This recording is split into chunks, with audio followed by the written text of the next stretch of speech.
What's going on, everybodies? I'm Chris Williams, and this is the new, and I'd say improved, but let's not get ahead of ourselves, the Overblood Community Video Thingy, a weekly series for the Game Informer community's Facebook page, where I spotlight not only some of the cool things that the Game Informer crew has done during the week, but also what's going on with their community. Now, let's get things started by going over the topic of the week.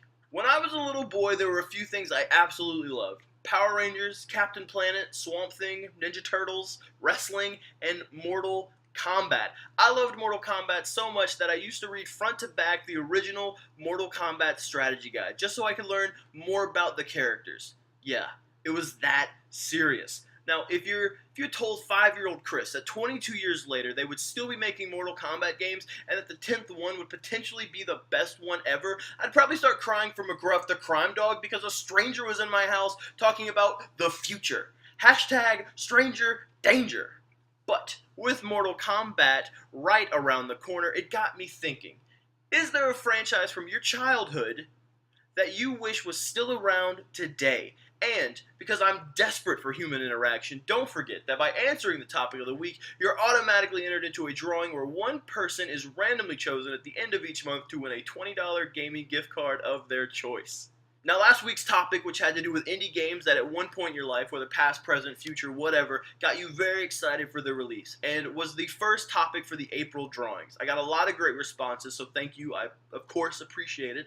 I just want to go over a few very quickly. Kenneth Sanity said he's pretty stoked for Titan Souls and Shovel Knight, both coming to PS4 very soon, by the way, so keep an eye out for those.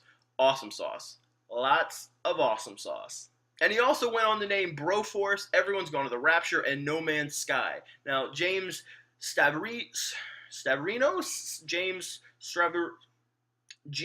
he's very excited for Hyper Light Drifter. If you don't know what that is, trailer down below in the links. It's a very cool game. Awesome.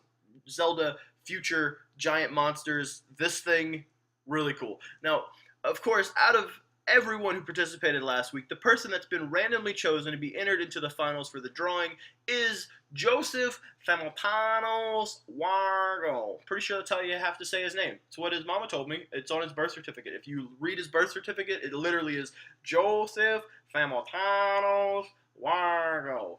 And he listed a few games from the past: Binding of Isaac, Shovel Knight, and Super Meat Boy. And of course, to everyone who participated, even if I didn't read your name here, thank you very, very much. I'm really excited to see just what everyone has to say about this current week's topic. Can't wait. Now, before we get to the Game Informer Spotlight portion of this video, I very quickly wanted to let you know that the Game Informer community Facebook page doesn't just exist in one form.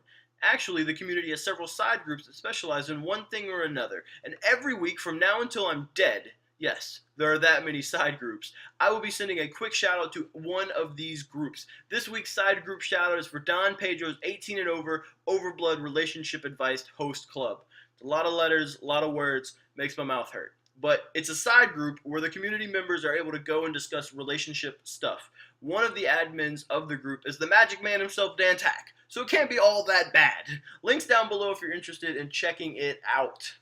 The final two pieces of Game Informer content I wanted to mention are the Bloodborne podcast that Dan Tack, Tim Turry, Matt Miller, and Joe Juba are all hosting. This podcast is broken into two different segments. The first segment has the guys discussing the game from their different perspective, whether it's from the perspective of someone who's never played a From Software game or someone who's a hardened Souls veteran.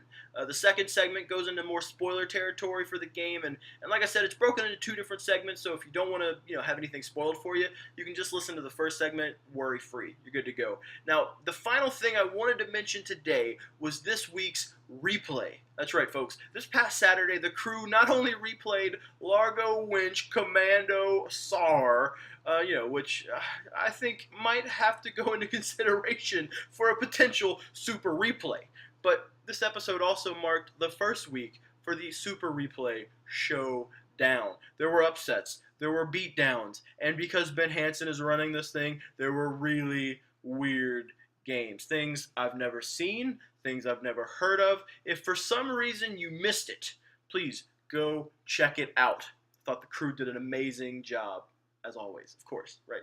Killed it. Well, that has been everything for this week's Overblood Community Video Thingy. I will see you guys next week, but until then, I will be down below in the comments section discussing this week's topic of the week. Hope to see you guys there. Later.